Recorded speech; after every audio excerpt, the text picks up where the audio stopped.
If you have $5, I'll quit right now. The manager's voice sliced through the quiet hum of the morning cafe like a blade hitting glass, sharp enough that every conversation in the room slowed to a stop. Coffee cups paused halfway to lips. Laptops froze mid-typing. And for a moment, the entire Riverstone Cafe on West Madison Street in Chicago turned toward the door. Because standing there, just inside the entrance, was a man who looked like he had walked straight out of the cold November wind. His coat was worn, the dark fabric faded along the seams. His shoes had seen miles of sidewalks. And his beard, threaded with gray, told the quiet story of someone who had spent more nights outside than most people in the room could imagine. The manager, Greg Dalton, leaned across the counter with a smirk that spread slowly across his face, as if the moment itself amused him. "You heard me," Greg said louder, glancing around the cafe to make sure the audience was paying attention. "If you've got $5 in your pocket, I'll quit this job today." A few customers chuckled. Someone near the window snorted into their latte. Another man lifted his phone slightly, the red recording light glowing faintly. The stranger at the door didn't react right away. He simply stepped forward, calm, unhurried. The bell above the cafe door chimed softly behind him as it closed, sealing the room in a strange kind of silence. The smell of roasted coffee beans drifted through the air, mixing with cinnamon and warm milk. Outside, traffic rolled down Madison Street, but inside, every eye stayed locked on the man walking toward the counter. His name was Darnell Williams, and he didn't look angry. He didn't look embarrassed. If anything, his face held the kind of stillness you only see in someone who has heard words like that before. Greg folded his arms across his chest. "Well," he said, leaning forward again. "You planning to buy something, or just warm up the floor?" A couple of the baristas exchanged awkward looks. One of them, a young woman named Emily Carter, glanced between the manager and the quiet man standing at the counter. Something about him felt different. But Greg wasn't interested in quiet observations. Greg was enjoying the moment. "Tell you what," he continued, tapping the counter with a pen. "Show me $5. That's all it takes. $5. Coffee's cheaper than that." More laughter rippled through the room. A man sitting near the door muttered, "This should be good," under his breath while adjusting the angle of his phone camera. Darnell rested his hands lightly on the counter. His voice, when it came, was calm and steady. "I just asked for a cup of coffee." Greg shook his head dramatically, like the request itself was ridiculous. "Coffee costs money," he replied. "You got $5? Darnell looked at him for a moment longer than most people would. Not angry, not defensive, just measuring the room. The laughter, the phones, the way people had already decided who he was. Then he reached slowly toward the inside pocket of his coat. The room leaned forward all at once, curiosity replacing the laughter. Because if this man really did pull $5 out of that worn coat, Greg Dalton had just made a promise in front of 20 witnesses. And something about the quiet confidence in Darnell Williams' eyes suggested he understood that better than anyone in the cafe. Darnell Williams did not rush the movement. His hand slipped slowly into the inner pocket of his coat, not with the nervous hesitation everyone expected from a man being mocked, but with the quiet certainty of someone who had already measured the room and understood exactly how the next few seconds would unfold. The cafe held its breath. The soft hiss of the espresso machine behind the counter suddenly sounded louder than it had a moment ago. Outside, a city bus rolled past the front window, its brakes releasing a low sigh against the curb on Madison Street. But inside Riverstone Cafe, every eye stayed locked on Darnell's hand as it moved inside the worn fabric of his coat. Greg Dalton leaned forward with exaggerated anticipation, resting both elbows on the polished wooden counter. The smirk on his face had not faded. In fact, it had grown wider, fed by the attention of the customers watching from every table. Greg liked an audience. "Go ahead," he said, loud enough for the room to hear. "Let us see the $5. A few customers chuckled again. Someone near the back whispered something about betting on how quickly security would arrive. The man by the window who had been filming lifted his phone a little higher, framing the scene more carefully. Darnell finally pulled his hand from his coat pocket, but he did not place anything on the counter yet. Instead, he rested his palm calmly on the wood, fingers relaxed, as if the entire moment belonged to him rather than the manager trying to humiliate him. His eyes moved slowly across the room. The young woman behind the espresso machine, The man holding the phone. The older couple near the window who had stopped mid-conversation. Then his gaze returned to Greg. You said if I have $5, Darnell said quietly, you would quit. Greg laughed. It was the kind of laugh that tried to sound bigger than the room. That is exactly what I said. He tapped the counter again with his pen, as if keeping rhythm with the unfolding joke. $5. That is the price of your coffee and my resignation. A few people laughed harder at that. Greg turned his head slightly toward the baristas. Maybe I should start packing my desk now, he said sarcastically. One of the baristas forced a polite smile, but said nothing. Emily Carter did not laugh. She stood behind the espresso machine holding a metal pitcher in one hand, frozen halfway through steaming milk. Something about the way the man stood there unsettled her. It was not the clothes or the beard or the quiet voice. It was the stillness. Most people who walked into the cafe looking like that avoided eye contact. They spoke quickly or nervously. They apologized before ordering anything. But this man did none of those things. He stood there like someone who had walked into a meeting he had scheduled himself. Greg noticed Emily's silence and waved his pen toward Darnell again. Come on, he said impatiently. Show us the $5. Darnell finally moved his hand again. Slowly, deliberately, he reached back into his coat pocket. The room leaned forward once more.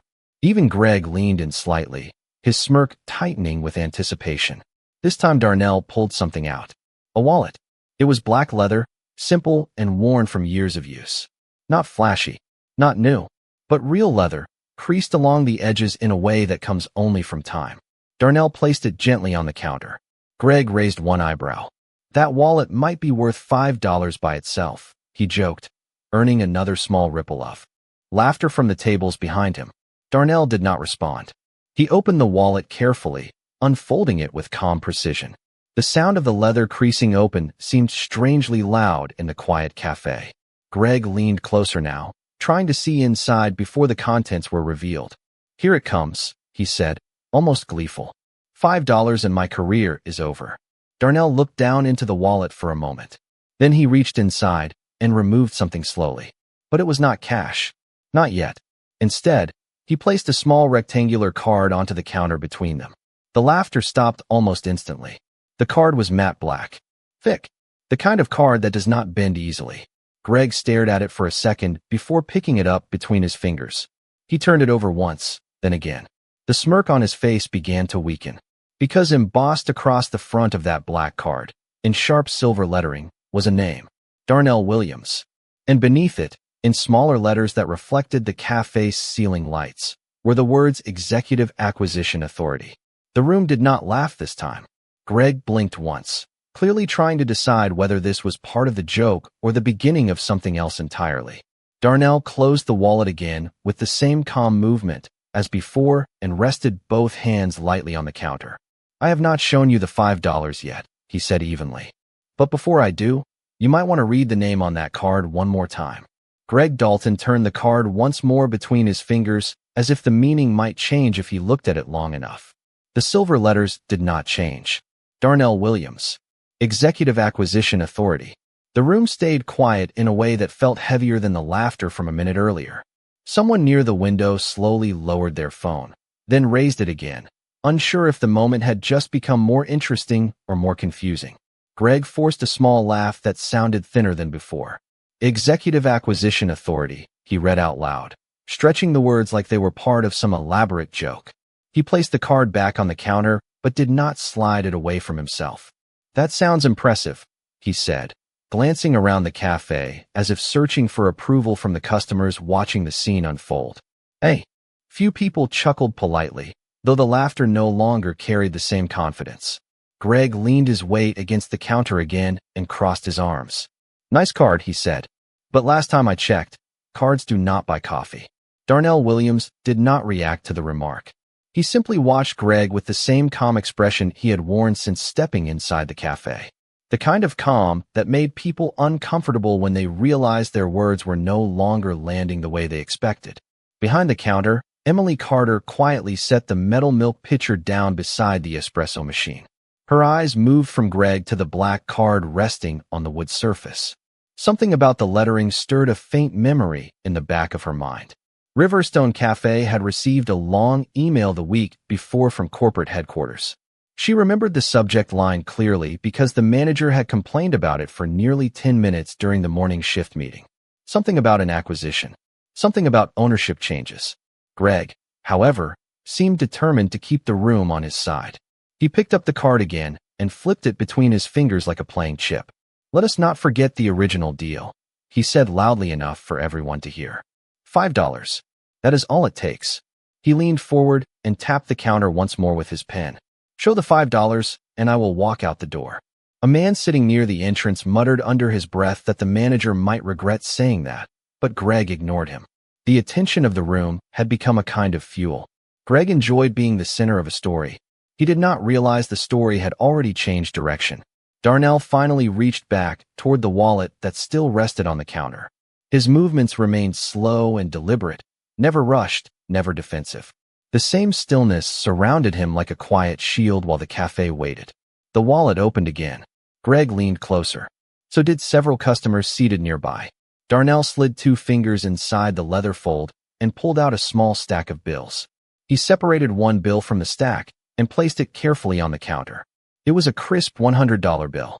The green color stood out sharply against the dark wood surface. Greg stared at it for a second, then laughed again, though the sound carried less confidence this time. "That is not $5, he said quickly. "You are overshooting the challenge." Darnell looked at the bill for a moment, then calmly reached down and slid it aside. From the wallet, he removed another bill. This one was a $5 note. He placed it directly in the center of the counter between them. The room fell completely silent. Even the espresso machine behind Emily seemed to pause its quiet humming as if the cafe itself had stopped to watch. Greg stared at the $5 bill. The smirk that had lived comfortably on his face minutes earlier now struggled to stay in place.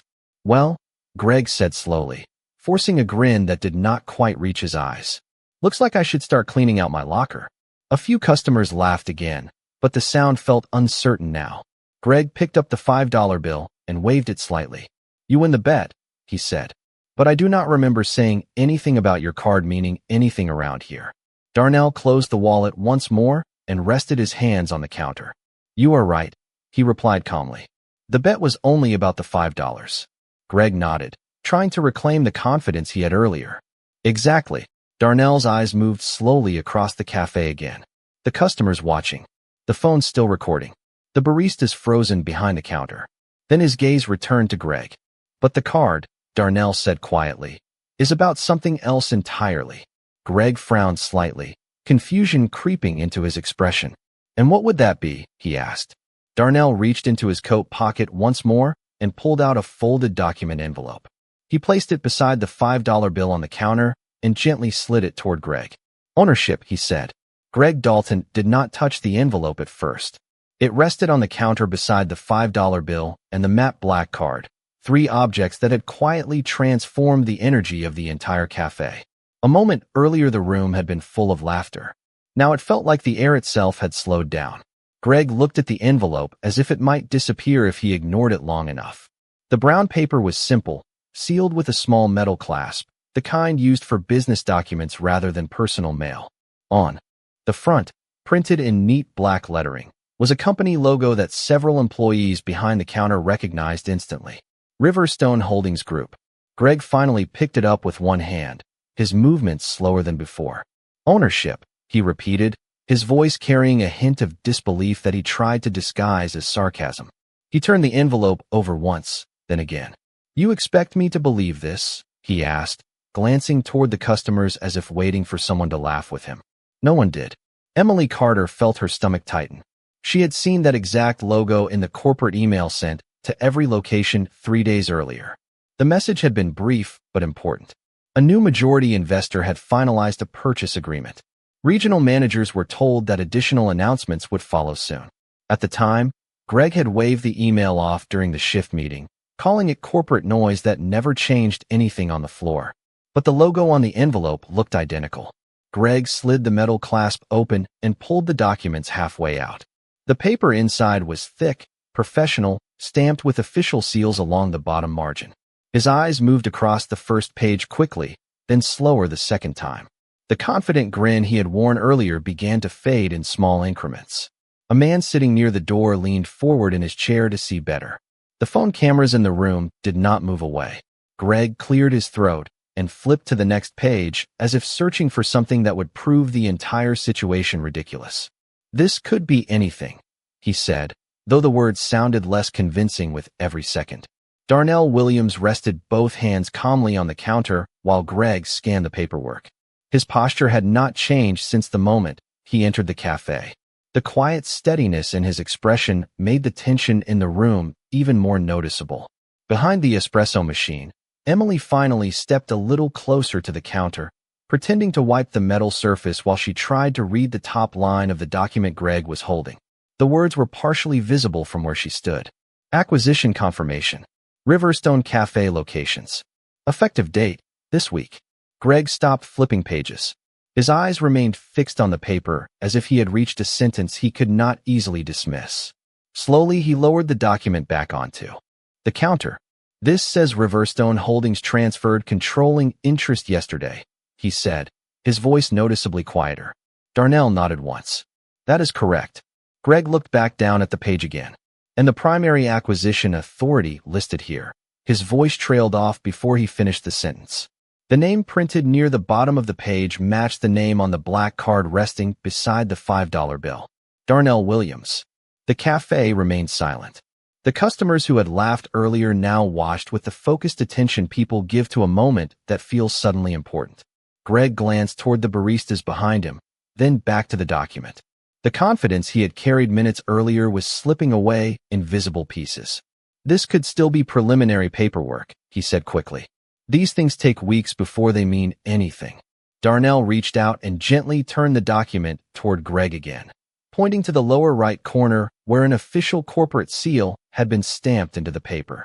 "Finalized yesterday at 4:23 in the afternoon," Darnell said calmly.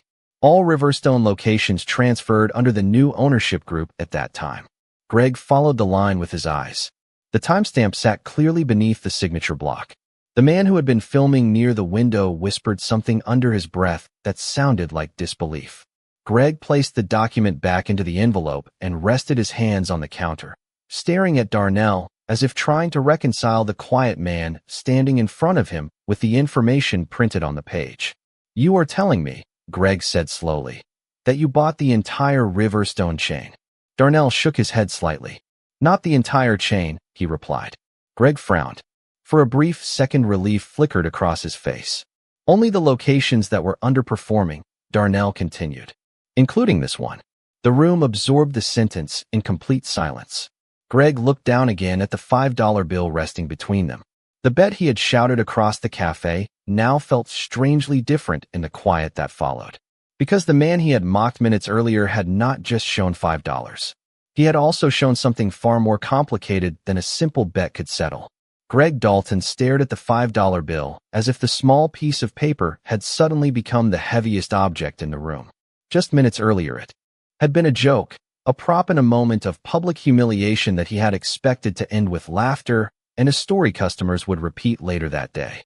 Now it sat between him and Darnell Williams like a quiet reminder of words that could not easily be taken back. The cafe remained still. The customers who had been whispering before were silent now, their attention fixed on the counter where the envelope, the black card, and the $5 bill formed a strange kind of triangle. Greg cleared his throat again and shifted his weight slightly, as if trying to reset the moment and bring the room back under his control. "Let us slow down here," he said, forcing a casual tone that no longer felt natural. "Buying a few locations does not automatically make you the boss of everything happening in this building." Darnell did not move. His hands rested lightly on the counter, fingers relaxed, the same calm posture he had carried since the moment he walked through the door. "You are correct," he replied evenly. "Ownership does not change everything immediately." Greg nodded quickly, eager to grab onto the statement. "Exactly," he said. "Corporate deals take time to filter through management." A few customers exchanged looks, but said nothing. Greg tapped the counter once more, though the gesture now sounded hollow rather than confident. "Until I hear something from regional leadership, I am still the manager here." Darnell watched him quietly for a moment before reaching into his coat pocket again. Greg's eyes followed the movement automatically, the tension in the room tightening as the worn coat shifted slightly. This time Darnell pulled out a small smartphone. The device looked ordinary, the kind of phone millions of people carried every day, but the way he held it suggested that whatever came next would not be ordinary. He unlocked the screen and scrolled briefly before placing the phone flat on the counter between them. "You might hear something sooner than you expect," Darnell said calmly. Greg frowned. "And why would that be?" Darnell turned the phone slightly so the screen faced him. A message thread was open, the latest email sitting at the top of the conversation. The sender name was clear even from a distance. Riverstone Regional Operations. Greg leaned forward instinctively, trying to read the subject line. "That email was sent 7 minutes ago," Darnell said. Greg's brow tightened. 7 minutes ago? Darnell nodded once. "The moment I walked through the door." Greg stared at the screen for a second before glancing toward Emily and the other baristas behind him. Their expressions had changed from awkward curiosity to something closer to concern. Greg picked up the phone carefully, his eyes scanning the email displayed on the screen.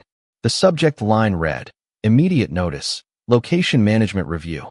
Beneath it, the message was short and direct. "Effective immediately, all Riverstone locations under the new ownership group will begin operational assessments. Interim authority is granted to Executive Acquisition Officer Darnell Williams for on-site evaluations and staffing decisions." Greg read the message twice. The second time his jaw tightened slightly. Around the cafe, several customers leaned closer, sensing that the balance of the entire room had shifted again. Greg slowly set the phone back down on the counter. The earlier smirk had vanished completely now. "Operational assessments," he repeated under his breath. Darnell nodded. "Every location that changed ownership is being evaluated today." Greg crossed his arms again, though the movement carried none of the earlier confidence. "So you walk in here pretending to be homeless just to test people?" he asked. Darnell considered the question for a moment. "I did not pretend to be anything," he replied calmly. "I walked in exactly as I am." Greg glanced down again at the $5 bill, then back to the envelope and the black card beside it. The small crowd of customers remained completely quiet, watching the exchange as if they had become witnesses in a moment none of them expected when they ordered their morning coffee. Emily Carter looked from Greg to Darnell, remembering again the corporate email from earlier that week. She had assumed it would take months before anyone from the new ownership group actually appeared inside one of the stores. She had not imagined it would happen during her morning shift while the cafe was full. Greg finally spoke again, though his voice had lost the sharp edge it carried earlier. "You still have not finished the bet," he said slowly, gesturing toward the $5 bill on the counter. Darnell followed his gaze and nodded slightly. "You are right," he said. The quiet in the cafe deepened again as everyone waited to hear what the man who had been mocked minutes earlier would say. Next, Darnell Williams looked down at the $5 bill resting quietly on the counter, then back at Greg Dalton, whose earlier confidence had dissolved into something far less certain. The cafe held a silence that felt heavier than the laughter that had filled the room only minutes before. Outside, a car passed slowly along West Madison Street, its tires rolling over damp pavement after a light morning rain. But inside Riverstone Cafe, no one seemed to notice anything except the quiet exchange at the counter. Greg shifted his stance again, crossing his arms as if the familiar posture might somehow restore the authority he had carried earlier. "You still have not finished the bet," he repeated, nodding toward the $5 bill. His voice was quieter now, but the room still heard every word. Darnell nodded slowly. "You are correct," he said. He reached forward and gently slid the $5 bill a few inches closer to Greg. The paper moved across the polished wood with a faint whispering sound. "You said if I had $5, Darnell continued calmly, "you would quit." Greg glanced down at the bill, then back up again. The earlier sarcasm had faded completely from his face. For the first time since the moment he had spoken the challenge, he seemed to realize that everyone in the cafe had heard it clearly. The man who had been filming near the window shifted his phone slightly to capture the counter more clearly. Two customers seated near the door leaned forward in their chairs without saying a word. Greg forced a small laugh, but it did not last. "People say things in the moment," he replied quickly. "You know how it is. Jokes, banter. That is part of running a place like this." Darnell's expression did not change. "You are right," he said evenly. Words are often spoken quickly. Greg nodded again, relieved for a second as if he believed the tension might finally dissolve. But Darnell continued speaking before the relief could settle. The problem, he said quietly, is that words also reveal how people see others. The cafe remained silent. Greg looked toward the baristas behind him as if hoping someone might interrupt the conversation, but no one did. Emily Carter stood near the espresso machine, her hands resting on the counter, watching with the focused attention of someone who understood that this moment would likely become the story everyone in the store remembered later. Greg tapped the counter once more with his pen, though the gesture carried none of the earlier confidence. Look, he said, his voice lower now. We both know nobody actually quits a job over a $5 bet. Darnell considered the statement for a moment before responding. That depends on how seriously someone takes their own words, he replied calmly. Greg glanced again at the email displayed on the smartphone still resting on the counter.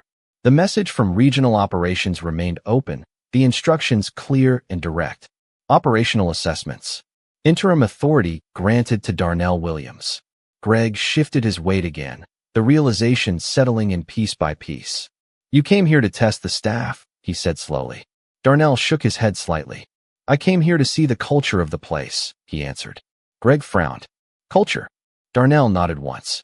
Every business has one, he said. It shows in the first conversation a customer has when they walk through the door. Greg's eyes moved briefly toward the entrance of the cafe, remembering the moment Darnell had stepped inside wearing a worn coat and tired shoes. The words he had shouted across the room replayed in his mind with uncomfortable clarity. If you have $5, I will quit. The customers in the cafe remained silent witnesses to the memory. Darnell reached forward again and tapped the $5 bill lightly with one finger. You made the bet, he said. Greg looked at the bill again. For a moment, he seemed unsure whether to pick it up or leave it where it rested. Finally, he spoke, though the confidence in his voice had faded completely. You are really going to hold me to that? He asked. Darnell met his eyes calmly. I am not asking you to do anything, he said. I am simply reminding you of the choice you announced to everyone in this room. Greg looked around the cafe. The customers watching. The employees behind the counter. The phone still recording. The $5 bill remained exactly where it had been placed, small but impossible to ignore. And for the first time since the challenge had left his mouth, Greg Dalton seemed to understand that the moment had grown larger than a simple joke. Darnell Williams let the silence sit for a moment longer. The room had changed. Completely from the moment he first stepped through the door. What had started as a joke had slowly turned into something heavier, something no one in the cafe seemed willing to interrupt. Greg Dalton stood behind the counter staring at the $5 bill as if it were a contract written in ink instead of a piece of paper. The customers watching from their tables remained still. Even the espresso machine behind the bar had gone quiet between orders, leaving only the faint hum of refrigerators and the distant sound of traffic outside on Madison Street. Darnell finally reached forward and lifted the $5 bill gently from the counter. He held it for a second between his fingers, then folded it once and slipped it back into his wallet. Greg blinked, confused by the movement. What are you doing? He asked quickly. Darnell closed the wallet calmly and rested it beside the envelope and the black card. I am finishing the bet, he replied. Greg frowned. But you just took the money back. Darnell nodded slightly. Because the bet was never really about the $5. The words settled into the quiet room. Greg shifted uncomfortably behind the counter, glancing again at the customers watching from their seats. A man near the window whispered something to his friend while still holding his phone up to record. Emily Carter stepped a little closer to the counter without realizing she had moved. Darnell looked directly at Greg again. You said if I had $5, you would quit, he said calmly. Greg swallowed once. People say things in the heat of the moment, he replied. You know that. Darnell did not raise his voice. Yes, he said. But sometimes those moments reveal how someone treats people when they believe no consequences exist. Greg looked down at the envelope again, then at the smartphone displaying the email from regional operations. The reality of the situation had already begun to sink in, but hearing it spoken aloud made the room feel even smaller. Darnell continued, his tone steady. You did not know who I was when I walked through that door. Greg did not answer. You did not ask a question, Darnell said. You did not offer help. You made a joke in front of your staff and your customers. The words were not angry. They were simply clear. The difference made them harder to dismiss. Greg rubbed the back of his neck slowly. "Look," he said, trying to regain control of the conversation. "This is a coffee shop. We deal with people walking in off the street all the time. Sometimes you have to keep things moving." Darnell nodded once. "That is true," he said. "But there is a difference between keeping things moving and deciding someone does not belong before they have even spoken." The room absorbed the sentence quietly. A customer near the door lowered his phone for a moment, then raised it again. Greg finally sighed and rested his hands flat on the counter. "So what happens now?" he asked. Darnell picked up the black card and slid it gently back into his wallet. Then he placed the envelope neatly on top of the counter again. His eyes moved across the cafe once more, taking in the baristas, the customers, the room that had turned into an unexpected stage for a lesson no one had planned to hear. "Now," Darnell said calmly, "the evaluation continues." Greg frowned slightly. "Evaluation?" Darnell nodded. "Every location under the new ownership group is being reviewed today," he explained. "Operations, management, and culture." Greg's shoulders tightened. "And this was part of that?" he asked quietly. Darnell looked back at the entrance of the cafe for a brief moment, remembering the laughter that had greeted him when he first stepped inside. Then he turned his attention back to Greg. "Yes," he said simply. Greg stared at him for a long second before speaking again. "You came in here looking like that on purpose." Darnell considered the statement. "I came in here looking like myself," he answered. Greg opened his mouth to reply but stopped, because the truth in the sentence was difficult to argue with. Darnell reached forward and tapped the envelope lightly with one finger. "The bet you made is still yours to keep," he said. Greg glanced again at the counter, at the space where the $5 bill had been only seconds earlier. The customers watching remained silent, waiting to see what he would say next. And for the first time since the challenge had left his mouth, Greg Dalton understood that the outcome of that bet no longer depended on whether the $5 had been real. It depended on the kind of manager he chose to be now that everyone in the room had heard what he said. Greg Dalton did not answer right away. The cafe had become so quiet that even the faint clicking of a coffee grinder in the back room sounded louder than usual. Every customer in Riverstone Cafe was watching him now. Some were still holding their phones up, recording the moment. Others leaned forward in their chairs, elbows resting on the tables, eyes moving between Greg and the man standing calmly at the counter. Greg looked down at the empty space where the $5 bill had been only seconds earlier. It felt strange that something so small had managed to change the atmosphere of the entire room. He rubbed the side of his neck slowly and let out a long breath. "So this is it then," he said quietly. "A test." Darnell Williams did not immediately respond. He simply watched Greg with the same calm expression he had carried since the moment he entered the cafe. Greg glanced again toward the envelope and the phone on the counter. The email from Regional Operations still glowed on the screen, its message impossible to misunderstand. Operational assessments. Interim authority granted to Darnell Williams. Greg shook his head slightly, almost laughing at himself now. "You walked in here looking like you did," he said slowly, "and I never even stopped to think twice." Darnell nodded once. "That is often how the truth appears," he replied. Greg looked around the cafe again, this time noticing the faces of the people who had laughed earlier. The man by the window had lowered his phone slightly, though he was still recording. The couple near the door watched quietly, their coffee cups forgotten in front of them. Emily Carter stood behind the counter, her expression thoughtful rather than nervous now. Greg finally placed both hands flat on the counter and straightened his posture. The confidence he had shown earlier was gone, replaced by something closer to reflection. "You are right about one thing," he said. "I made the bet." Darnell said nothing. Greg looked toward the front door briefly, as if replaying the moment in his head when the words had left his mouth. "If you have $5, I will quit."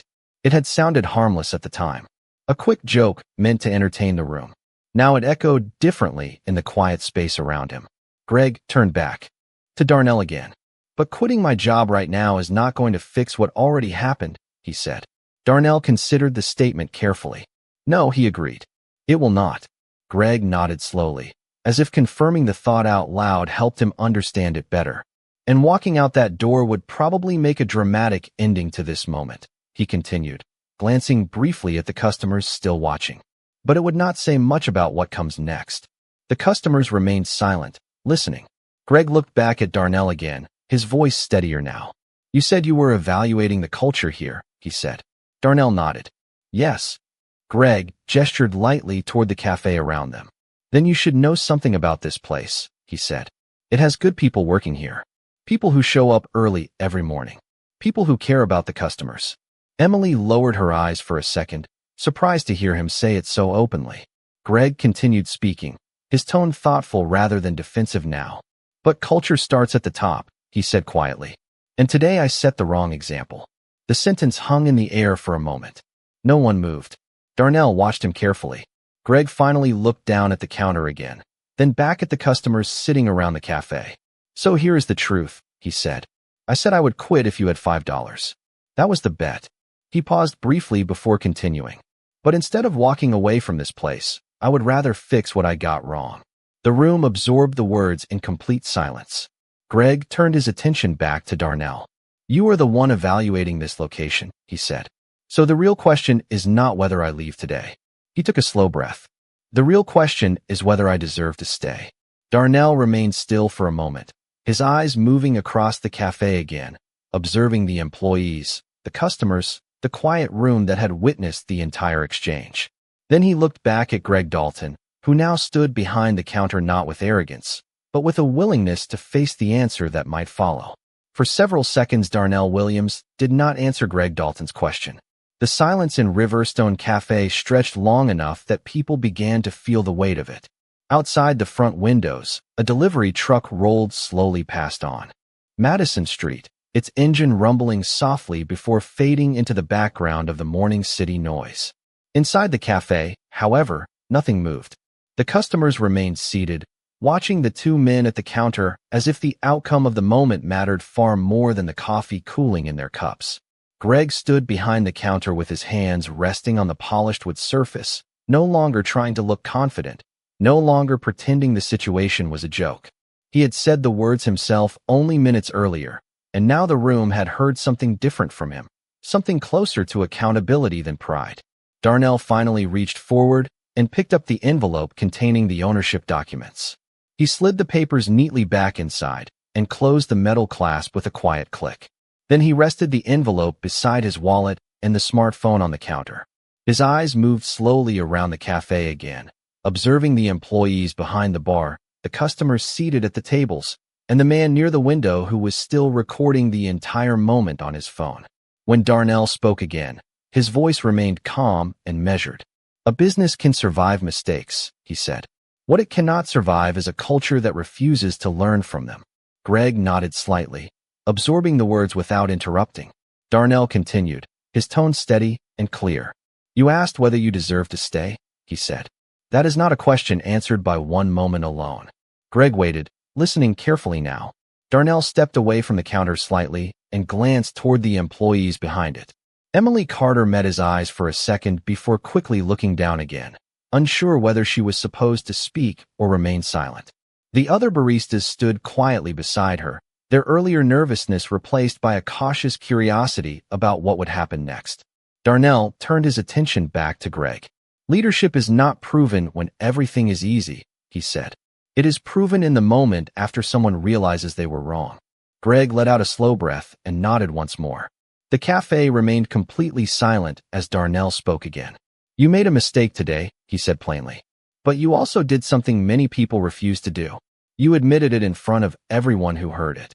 Greg glanced briefly toward the customers seated around the cafe, then back at Darnell. The tension in his shoulders seemed to loosen slightly. Darnell reached down and picked up the smartphone from the counter. With a quick movement, he closed the email thread and slipped the phone back into his coat pocket. Then he placed the black card beside the envelope and gently pushed both items toward the edge of the counter as if signaling that the evaluation itself was nearly finished. The purpose of this visit was not to embarrass anyone, he said. It was to understand how this place treats people when no one thinks the moment matters. Greg listened carefully, his expression thoughtful now rather than defensive. Darnell nodded once, as if confirming his own conclusion. And today I saw something important, he said.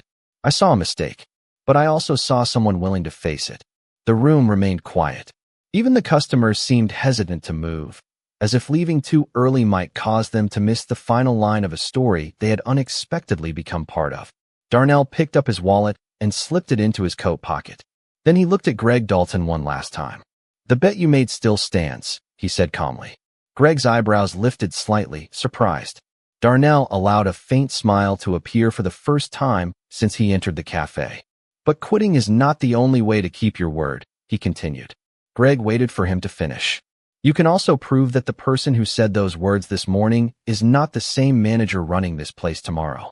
Greg nodded slowly, understanding what that meant. Darnell turned toward the cafe door and began walking toward it with the same quiet confidence he had carried when he first entered the building. Before reaching the exit, he paused briefly and looked back toward the counter one final time. "Respect does not cost $5, he said calmly. "But losing it can cost much more." Then he pushed open the door and stepped out onto Madison Street, leaving behind a cafe full of people who had just watched a simple bet turn into a lesson none of them were likely to forget.